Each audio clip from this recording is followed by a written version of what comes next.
Good morning students. तो students, मैं आप लोगों के लिए आज इंग्लिश का पहला मॉडल पेपर लेकर के आया हूं। तो आप लोग बहुत ध्यान से पढ़िएगा और इस मॉडल पेपर को पढ़ाने के पश्चात आप उस पर प्रैक्टिस भी कीजिएगा और कमेंट बॉक्स में हमको बताते रहिएगा। तो मॉडल पेपर हम लेकर के आए हैं। हो सकता है इस मॉडल पेपर में कुछ क्वेश्चन कट जाएं, मतलब पूरा पूरा हूबहू जिस प्रकार से प्रश्न पत्र में आता है उस प्रकार से समय की कमी की वजह से कम क्वेश्चन दिए जाएं। लेकिन आप उस पर ध्यान ना दे करके जो मॉडल पेपर में पढ़ाया जा रहा है उसको ध्यान से पढ़िए। और जो भी हम बता रहे हैं कि मान लीजिए कोई प्रश्न है उसको मैं पूछ लूं कि आप कमेंट बॉक्स में हमको बता दीजिएगा, तो आप बताइए, क्योंकि मैं हर वीडियो में यही करता हूं। मान लीजिए कि मैं कोई प्रश्न देता हूं आपको बताने के लिए कि आप स्वयं बताइए कमेंट बॉक्स में, तो उससे क्या होता है, पता चलता है। अगर आपका कमेंट आता है तो मुझे पता चल जाता है कि आप पढ़ते हैं। अगर नहीं बताएंगे तो ऐसा लगता है कि बच्चे पढ़ भी नहीं रहे हैं। तो आप अच्छे से पढ़िए। और आप लोगों का 16 तारीख से पेपर है, इसके लिए पहले से ही ढेर सारी शुभकामनाएं। आप लोग अच्छे अंक प्राप्त करें। तो चलिए हम मॉडल पेपर, आज इंग्लिश का पहला मॉडल पेपर लेकर के आए हैं, शुरू करते हैं। तो आप लोगों का बेटा जो पेपर है वह 2 सेक्शन में डिवाइड होगा। पहले ये जान लीजिए, 2 सेक्शन में आप लोगों का इंग्लिश का पेपर डिवाइड होगा, सेक्शन ए और सेक्शन बी। जो आपका सेक्शन ए होगा ये मल्टीपल चॉइस क्वेश्चन रहेगा, जो आपके ओएमआर सीट में भरना रहेगा। जैसा कि हम अन्य विषयों में बताए हैं, खंड आ और खंड बा की हमने बात किया है, उसी प्रकार से आपका जो इंग्लिश का पेपर होगा सेक्शन ए और सेक्शन बी के रूप में क्लासिफाइड होगा, डिवाइड होगा। जिसमें सेक्शन ए में आपको ओएमआर सीट पर उत्तर अंकित करने होंगे, और इसके बाद जो है, और सेक्शन बी में वर्णनात्मक प्रश्न रहेंगे। आओ भैया, तो आइए देखते हैं। तो जो आपका सेक्शन बी होगा वो डिस्क्रिप्टिव होगा, और सेक्शन ए जो होगा वो आपका ऑब्जेक्टिव टाइप क्वेश्चन होगा, जो आपके ओएमआर सीट में भरने के लिए आएगा। तो सबसे पहले दिया है आपका, सबसे पहले सेक्शन ए देख लेते हैं। मॉडल पेपर में सेक्शन ए देख लेते हैं। आप नोट कर लीजिए सेक्शन ए, सेक्शन ए। अब सेक्शन ए में आपका दिया है क्वेश्चन नंबर 1 से लेकर के 3 तक, क्वेश्चन नंबर 1 से लेकर के और 3 तक दिया है। ये आपका दिया, read the following passage, read the following passage, read the following passage carefully, carefully and answer the questions,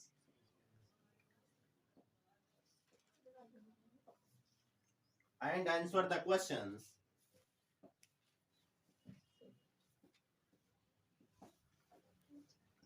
answer the questions given below it,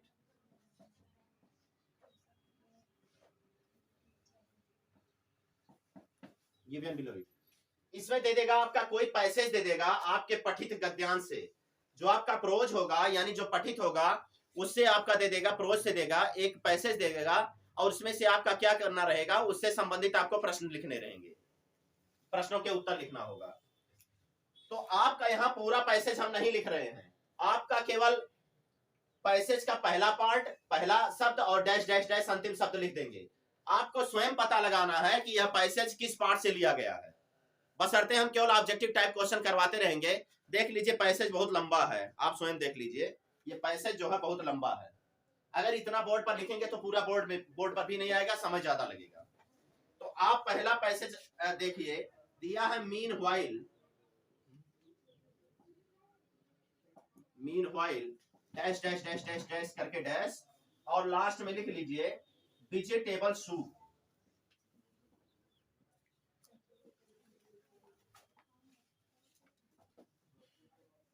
vegetable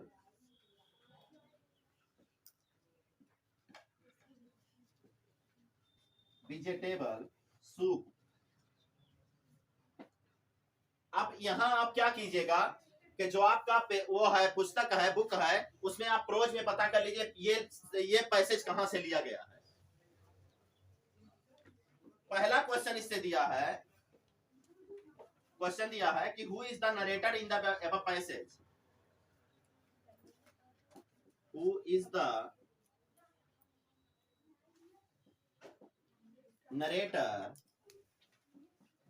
in the above passage, above passage, ये पहला question है। Who is the narrator in the above passage. अब A option दिया है, B option दिया है, C option दिया है और डी ऑप्शन दिया है। पहला ऑप्शन दिया है गांधी जी, गांधी जी। दूसरा दिया है गांधी जीज फ्रेंड,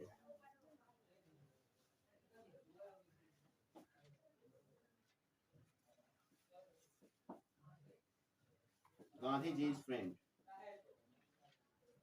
तीसरा आपका दिया है someone who knew Gandhi ji, someone who knew Gandhi ji. और तीसरा दिया है यनोटी, यनोटी चाहे लिख दे रहे हैं चाहे ऐसे लिख दे रहे हैं, नन ऑफ दीज।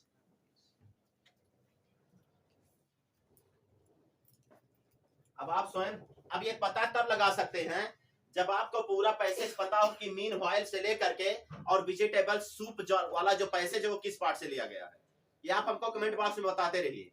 फिलहाल इसका उत्तर जो होगा who is the narrator in the above passage, तो ये जो पूरा पैसेज है इसमें नरेटर का काम कौन कर रहा है, गांधी जी। तो आप गांधी जी पर क्या कर लीजिए, टिक कर लीजिए। आपको OMR में करना है, नोट कीजिए जल्दी से।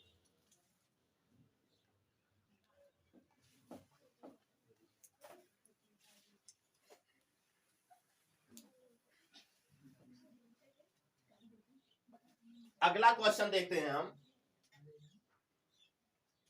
दिया है दूसरा, गांधी जी, गांधी जी और उसके बाद 4 ऑप्शन दिया है ए, बी, सी और डी। बात मत कीजिए। पहला दिया was interested in vegetarian only, was interested in vegetarian,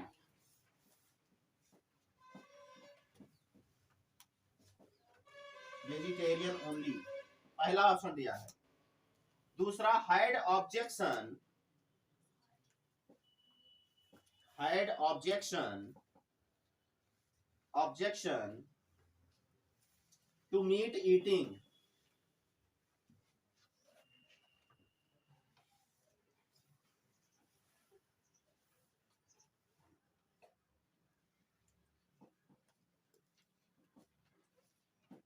eating. तीसरा ऑप्शन दिया है ओनली ए, ओनली ए। और चौथा ऑप्शन दिया है both A and B, A and B. इसमें से कौन सा ऑप्शन सही है? आप पहले पैसेज को पढ़ लीजिए। जब आप पुस्तक लेकर के आप देखेंगे इस पैसेज को, तो दिया है कि meanwhile my friend had not ceased to worry about me, his love for me led him to think that if I persisted in my objection to meat eating, I should not only develop a weak constitution but should never feel at home in English society. He therefore made on last effort to reform me. He one day, अब यहाँ देखो, यहाँ यही इसी में दिया हुआ है। दूसरा जब आप लाइन पढ़ेंगे, दिया है his love for me led him to think that if I persisted in my objection to meat eating, objection to meat eating दिया है, कहाँ है? Was interested in vegetarian only, had objection to meat eating। मिल गया कि नहीं मिल गया? आपका दूसरा ऑप्शन सही हो जाएगा। लेकिन आप पुस्तक में देखिए क्या दिया है, क्वेश्चन क्या दिया है? दिया है Gandhi ji had objection to meat eating, objection में शिकायत थी। अच्छा, लेकिन यहां एक और दिया है कि was interested in vegetarian only. इसमें ऑप्शन कौन सा सही होगा? इसमें ऑप्शन कौन सा सही होगा बताइए। देखिए स्पष्ट यहां दिया हुआ है, दिया है कि I persisted in my objection to meat eating, objection to meat eating, देखिए स्पष्ट मिल गया। हैड ऑब्जेक्शन मतलब Gandhi ji had objection to meat eating, मिल गया ऑप्शन की नहीं मिल गया? मिला, नोट कीजिए जल्दी से। अगला क्वेश्चन देखते हैं हम, दिया है तीसरा, the word externally, the word externally, STERNLY,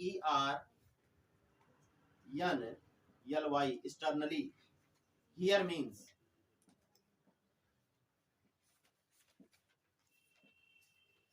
externally here means मतलब यहां एक्सटर्नली का मतलब क्या है? चार ऑप्शन दिया है बेटा, स्ट्रिक्टली, स्ट्रिक्टली, बी आपका दिया, नोट करते रहिए गौरव भैया, एंग्रीली, एंग्रीली, सी आपका दिया है unwillingly,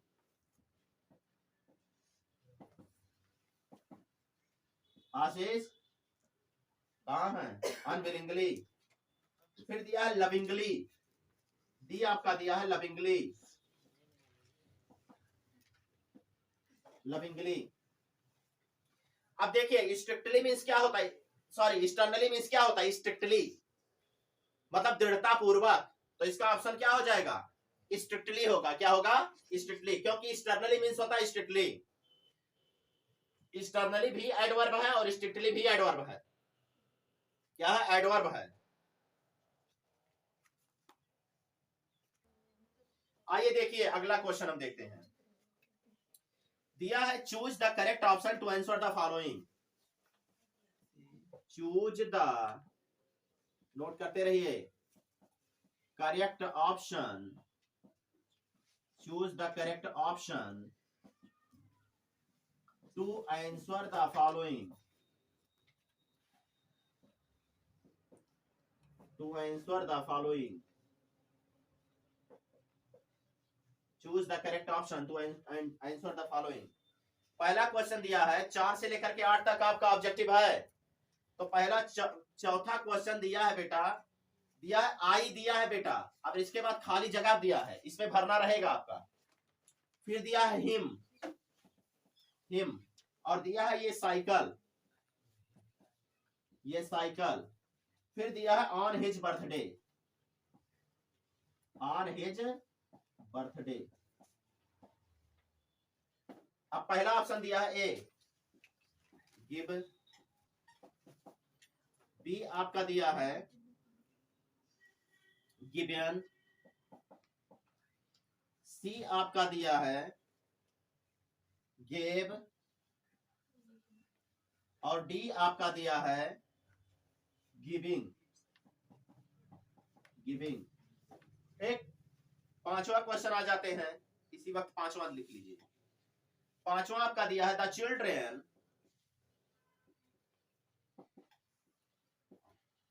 the children blank space, फिर दिया है their homework,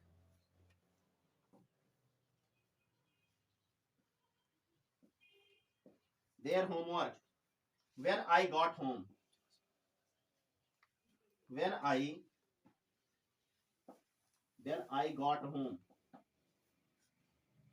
got home. Option क्या दिया है, ए आपका दिया है was doing, was doing, B option आपका दिया है were done, were done, C option आपका दिया है विल डूइंग, विल डूइंग, और डी ऑप्शन आपका दिया है वर डूइंग, वर डूइंग। अब आपको ढूंढना है इसमें से कौन सा ऑप्शन सही है, बताइए विजय, बताओ इसमें से पहले वाले में कौन सा सही होगा, खड़े होकर के बोलो क्या सही होगा, पहला ये गिव, गिव। अच्छा आप बताइए, ज्योति जी आप बताइए, खड़ी हो जाइए ज्योति जी। पहले वाले में चौथे वाले में कौन सा सही होगा? ये। अच्छा, और कोई बता सकता है? गौरव आप बताइए। गिव सही रहेगा। अच्छा चलो ठीक है भाई। देखिए बैठ जाइए सब लोग। दिया है पहला क्वेश्चन दिया है, choose the correct option to answer the following. मतलब सही विकल्प का चुनाव कीजिए उत्तर देने के लिए। तो आई दिया, आई के बाद खाली जगह दिया है और हिम दिया है, ये साइकिल ऑन हिज बर्थडे। तो पहले देखिए गिविंग तो होगा नहीं, क्योंकि अगर यहाँ इजार एम वाज वेयर होता तब यहाँ गिविंग लगता, वर्ब का फोर्थ फॉर्म लगता। गिवन तो होगा नहीं, काहे से यहाँ अगर प्रेजेंट परफेक्ट टेंस होता, हैज, हैड या विल हैव या शैल हैव होता तब होता, और वैसे भी यहाँ नहीं लगेगा क्योंकि यहाँ पास्ट टेंस की बात की जा रही है। ठीक, तो दो ऑप्शन तो गए काम से भैया। अब बात कर रहा है कि मैं उसको देता हूं, ये साइकिल ऑन हिज बर्थडे। तो देता हूं नहीं मतलब दिया, तो यहाँ प्रेजेंट इंडेफिनिट टेंस अगर यहाँ बनाते तो गिव लग सकता था, लेकिन यहाँ प्रेजेंट इंडेफिनिट टेंस नहीं होगा, बल्कि क्या होगा? Past indefinite tense. तो गिव का सेकंड फॉर्म क्या होगा? गेव होगा। फिर से समझ लीजिए, अगर यहाँ इजार एम साथ में दिया होता तब यहाँ गिविंग हो जाता। अगर यहाँ गिवन दिया है तो इसका मतलब has, have, had, will have, shall have दिया होता, तब भी इसका मतलब ये दोनों नहीं लगेगा। अब यहाँ चूज करना है, गिव यूज करेंगे या फिर गेव। तो यहाँ ये कह रहा है कि I gave him a bicycle on his birthday. मैंने उसे एक साइकिल दिया। कहाँ दिया, कब दिया? On his birthday. On his birthday means उसके जन्म दिवस के अवसर पर। तो यहाँ इसका मतलब क्या लगेगा? गेव, क्योंकि पास्ट इंडेफिनिट टेंस का अफर्मेटिव सेंटेंस है। यहाँ तक समझ में आया? दूसरा देखते हैं, कार द चिल्ड्रन, फिर खाली जगह दिया है, फिर their homework. The children there homework, when got home, when got home, when I got home दिया है। क्या दिया है? आई गॉट होम, मतलब जब मैं घर पहुंचा।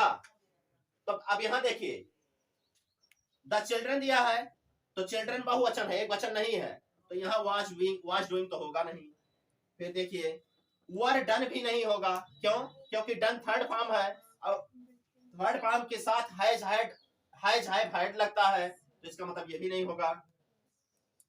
विल डूइंग भी नहीं होगा, विल डूइंग नहीं होगा, क्योंकि फ्यूचर टेंस की बात की जाएगी। तो यहाँ क्या हो जाएगा? विल डूइंग कट जाएगा। अब बचा कौन? The children were doing there homework when I got home. जब मैं घर पर पहुंचा तो बच्चे क्या कर रहे थे? अपना होमवर्क कर रहे थे। इसका मतलब ऑप्शन नंबर डी सही हो जाएगा। समझ में आया कि नहीं आया? आ रहा समझ में? नोट कीजिए जल्दी से।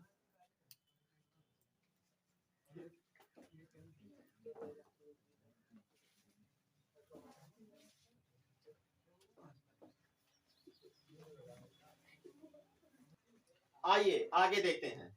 अगला छठवां क्वेश्चन आपका दिया है सी हैज, फिर दिया है टू द पार्टी। अब यहां देखिए इसमें भरना है, या तो आपको गो आएगा, या तो वेंट आएगा, या तो गॉन आएगा, या तो गोइंग आएगा। इसमें क्या होगा?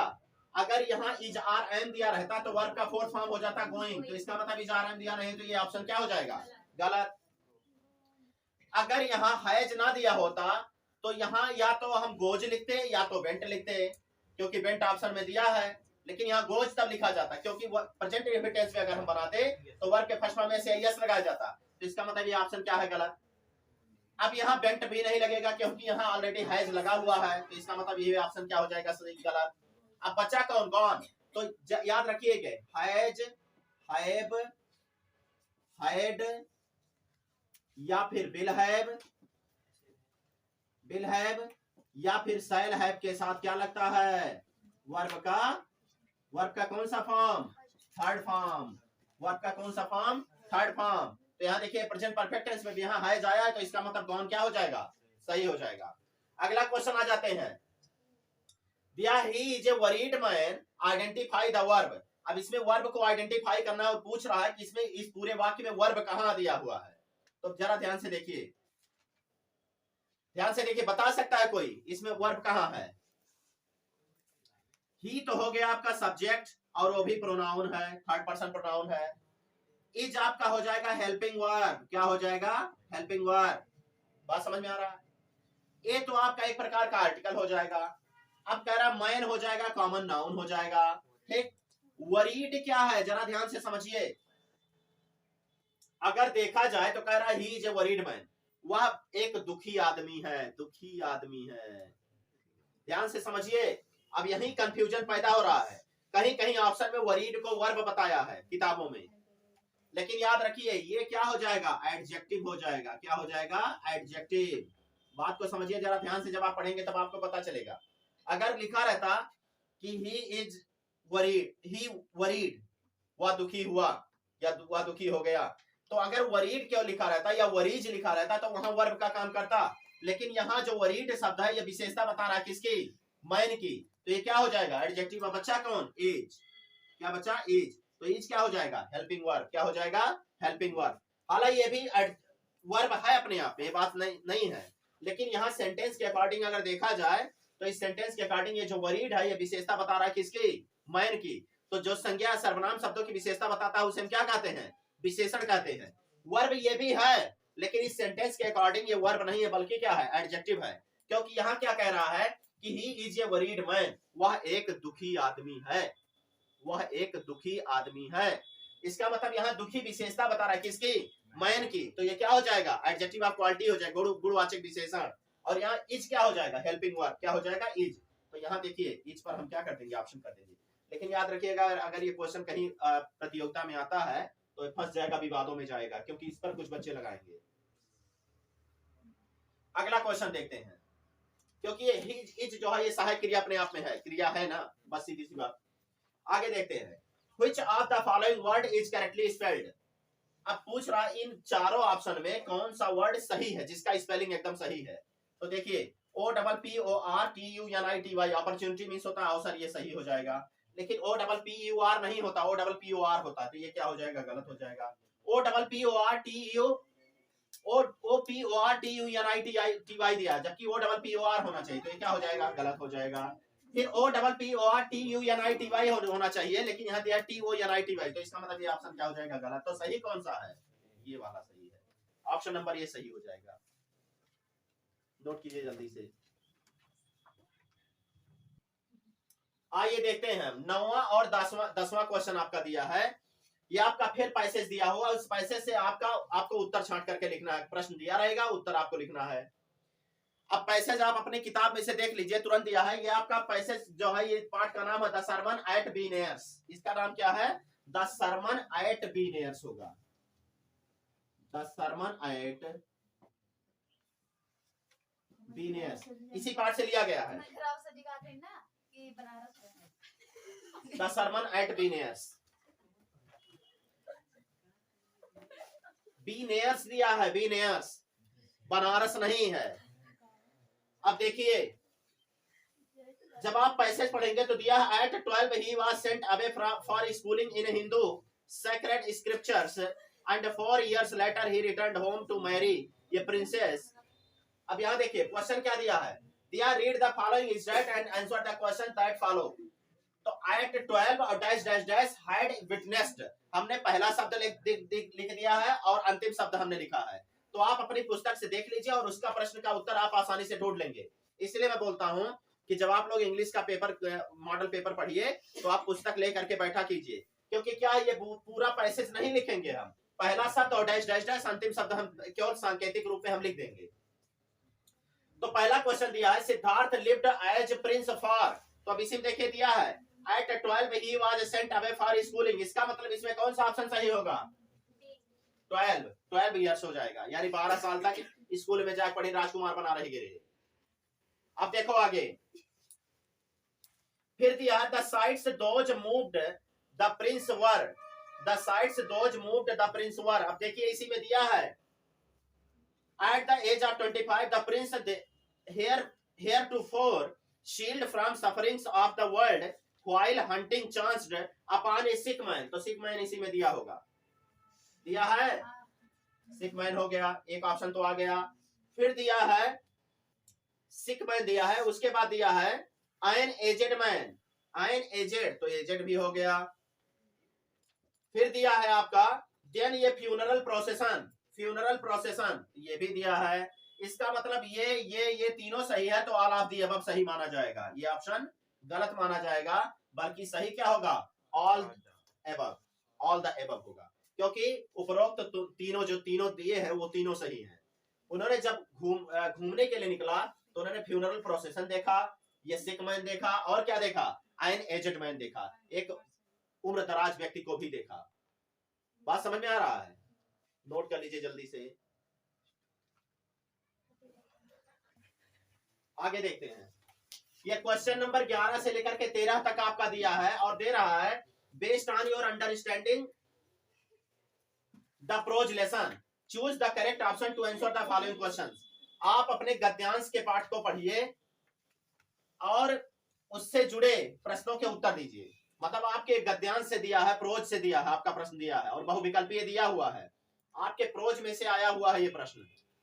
तो पहला आपका प्रश्न दिया है, क्वेश्चन है आपका कि who was the only survivor from Anne's family. इसका ऑप्शन क्या सही होगा, ऑप्शन इसका क्या सही होगा, इसका ऑप्शन नंबर बी सही हो जाएगा, एंस फादर। अगला क्वेश्चन आ जाते हैं, कूर्ग इजिए, कूर्ग इजिए। अब बहुविकल्प में दिया हुआ है, यहां आपको भरना है कंट्री, तो किस देश कौन सा कंट्री है, किसके लिए प्रसिद्ध है, तो ग्रीन, किसके लिए, ग्रीन। वहां कॉफी भी मिलती है, चाय भी मिलती है। बात समझ में आ रहा है? अगला question, for how many years did he wander, for how many years did he wander. तो इसका क्या हो जाएगा, सातवां क्वेश्चन सही, सातवां नंबर सही हो जाएगा, मतलब 7 सही है। नोट कर लीजिए इसका जल्दी से, ये आपका प्रोज जब आप पढ़ेंगे तो उसमें है, ये प्रश्न आपका दिया हुआ है।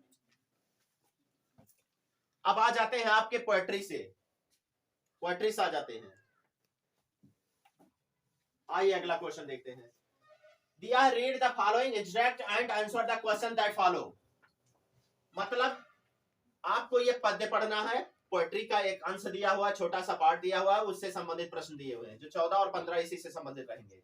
तो दिया the fog comes on little cat feet, it sits looking over silent hunches and then moves on।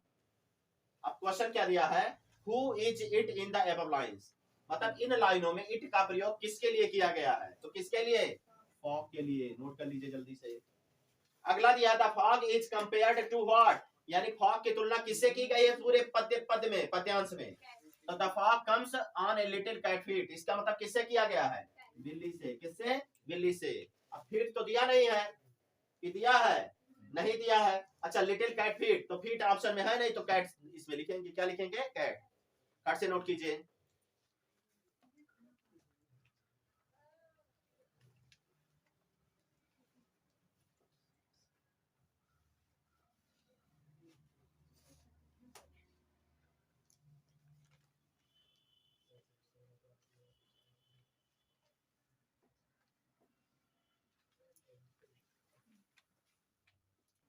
आइए आगे देखते हैं, दिया है अगला क्वेश्चन, दिया है write an application to the principal of your school requesting him to grant you full concession fee, do not write your name और रोल नंबर। मतलब दिया write an application to the principal of your school, अपने विद्यालय के प्रधानाचार्य के पास एक प्रार्थना पत्र लिखिए, requesting him to grant you full fee concession, यानी फीस माफी के लिए, पूर्णतः फीस माफ के लिए आप क्या लिखिए, एक एप्लीकेशन लिखिए। और दिया do not write your name और रोल नंबर, आप अपने कॉपी में ना तो नाम लिखेंगे और ना ही क्या लिखेंगे, रोल नंबर। ये नोट कर लीजिए क्वेश्चन। अगला क्वेश्चन दिया है write an essay on the following topics, following topic. अब दिया इन अबाउट 60 to 80 वर्ड्स, 60 से 80 शब्दों में आपको एक निबंध लिखना है, और ये आपका हेडिंग दिया है, इसी हेडिंग के अंतर्गत आपको लिखना है। निबंध क्या है, importance of games and sports in life, यानी खेल का क्या महत्व है जीवन में, उसका वर्णन करना है। और हेडिंग कौन कौन सा, इंट्रोडक्शन के तहत करना है, नेसेसिटी यानी अनिवार्यता या आवश्यकता, और इंपॉर्टेंस भी महत्ता, और कंक्लूजन मींस उपसंहार यानी निष्कर्ष के अंतर्गत आपको लिखना है।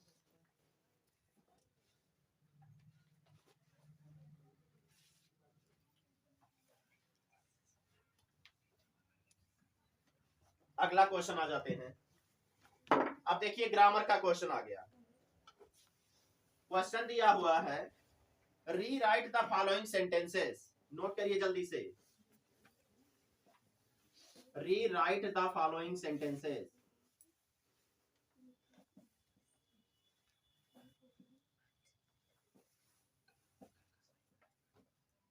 Rewrite the following sentences, note करिए जल्दी से। मतलब दिए गए वाक्यों को दोबारा लिखना है by changing into indirect speech.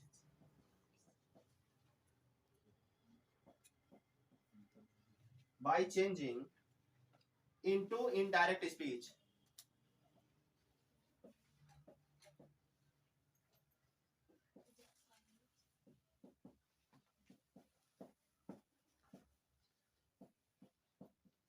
Indirect speech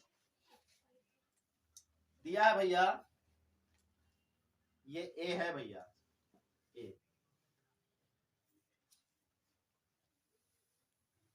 दिया है। ही सेड टू मी,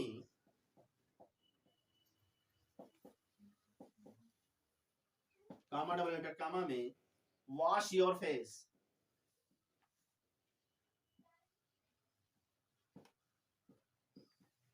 ये क्वेश्चन आ जाते हैं अगला question B.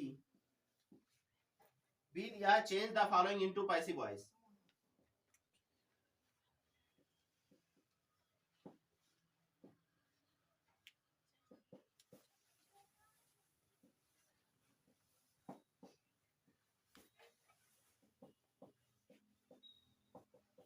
Into passive voice. Question क्या दिया है, दे रिफ्यूज्ड हिम एडमिशन। दूसरा क्वेश्चन हम लिख दे रहे हैं,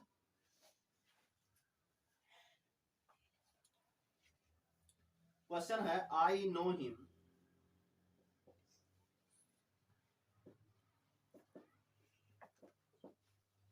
वेरी वेल। इसको आपको पैसे में बनाना है। अगला क्वेश्चन दिया है punctuate.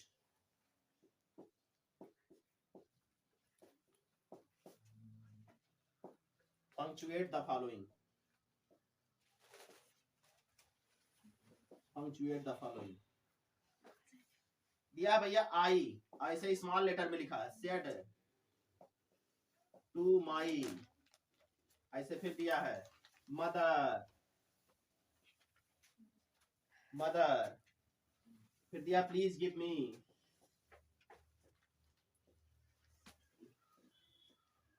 Please give me 200 rupees.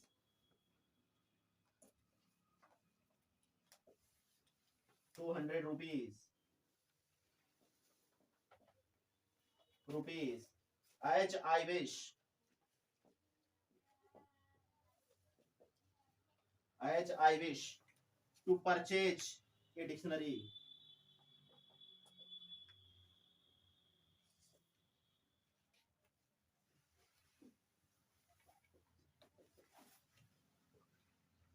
ये भैया आपको करना है, फट से नोट करिए।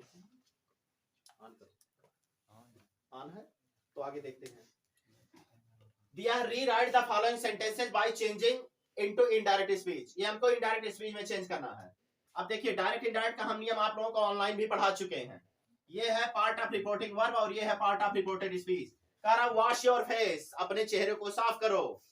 तो क्या दिया जा रहा है, सलाह दिया जा रहा है। क्या दिया जा रहा है, सलाह दिया जा रहा है। तो क्या हो जाएगा, ही एडवाइज्ड मी टू वॉश। और क्या हो जाएगा, ये सेकंड पर्सन प्रोनाउन दिया है। तो जब सेकंड पर्सन प्रोनाउन को हम बदलेंगे तो यहाँ सन बटा 123 फार्मूला इस्तेमाल करते हैं। तो सेकंड पर्सन प्रोनाउन को रिपोर्टिंग वर्ब के ऑब्जेक्ट के अनुसार, ऑब्जेक्ट क्या दिया है मी, और मी बना किससे है, आई से। तो ये पॉसेसिव केस है तो आई का पॉसेसिव केस क्या हो जाएगा, माई। तो क्या हो जाएगा, ही एडवाइज्ड मी, इसका क्या होगा, ही एडवाइज्ड मी। और क्या हो जाएगा, टू वॉश, क्या हो जाएगा, टू वॉश। और क्या होगा, माई फेस हो जाएगा। अगला देखो, अच्छा टू से हम जोड़ देंगे क्योंकि डायरेक्ट नियरेक्ट में बदलते समय पीआरबी और पीआरएस को इन्फिनिटिव टू से जोड़ देते हैं। अगला क्वेश्चन दिया आई नो हिम वेरी वेल, मैं उसे बहुत अच्छी तरह से जानता हूं। तो यहाँ देखिए हिम आया हुआ है तो हिम का ही हो जाएगा, आई का मी हो जाएगा। होगा कि नहीं होगा। और पहले ये देखिए कौन सा टेंस है, तो प्रेजेंट इंडेफिनिट टेंस है। तो प्रेजेंट इंडेफिनिट टेंस को पैसिव वॉइस में बदलने के लिए प्रेजेंट कंटीन्यूअस टेंस सहायक क्रिया इज आर एम का प्रयोग करते हैं। तो क्या हो जाएगा, ही इज, और नो का थर्ड फॉर्म क्या हो जाएगा, नोन। क्या हो जाएगा, नोन।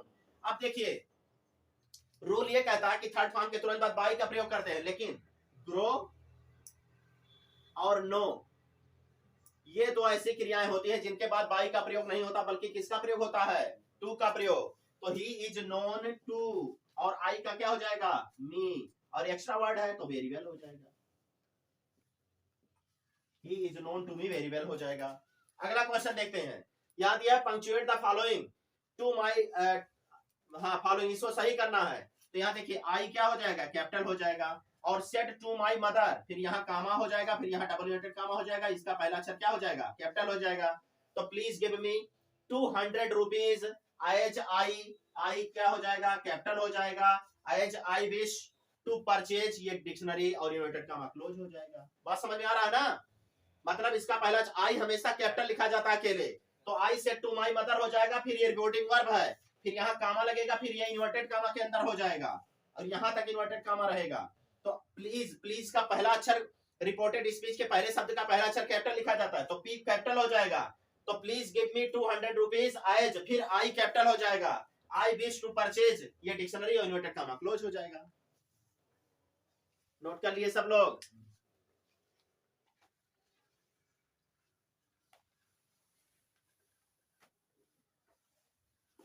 अब एक आखिरी क्वेश्चन और लिख लीजिए, एक आखिरी क्वेश्चन और लिख लीजिए सब लोग।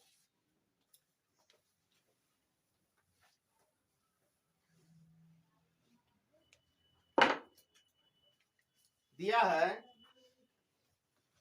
Right the central idea any one of the following. Note कर लीजिए सेंट्रल आइडिया इनमें से एक आएगा। Write the central idea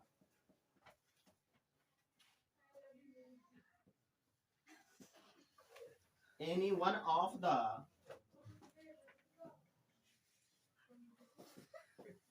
of the following। A लिख लीजिए, ये टाइगर इन द जू,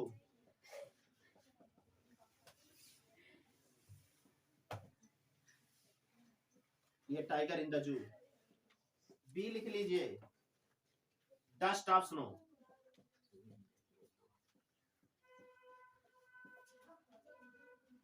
डस्ट ऑफ स्नो। तो ये आप प्रश्नों को नोट कर लीजिए और आप अच्छे से पढ़िए। हो सकता है कुछ क्वेश्चन मॉडल पेपर के हम ना लिखवाए हों, इसके पहले हम पढ़ा भी चुके हैं, अन्य जो है ग्रामर के क्वेश्चन में बहुत सारी चीजें हम बता चुके हैं। तो चूंकि वीडियो बहुत लंबा होता चला जाता है, इस वजह से हम क्या कर रहे हैं कि आप लोगों का संक्षिप्त में जो महत्वपूर्ण प्रश्न है मॉडल पेपर के, उनको हम करवाते चले जा रहे हैं, या फिर जो अथवा दिया है तो अथवा में से दो में से एक करना होता है, वो हम करवा देते हैं, एक को करवा देते हैं। तो आप जो है जो भी हम प्रश्न आप लोगों को मॉडल पेपर में करवा रहे हैं वो आप बढ़िया से पढ़िए और थोड़ा स्वास्थ्य का ख्याल रखिए, अच्छे से पढ़ाई कीजिए और आप अच्छे अंक प्राप्त कीजिए परीक्षा में। और यही हमारी सारी शुभकामनाएं हैं सब लोगों से, सब लोगों के लिए यही शुभकामनाएं। आप वीडियो को लाइक कीजिए, शेयर कीजिए और चैनल को जरूर सब्सक्राइब कीजिए। धन्यवाद।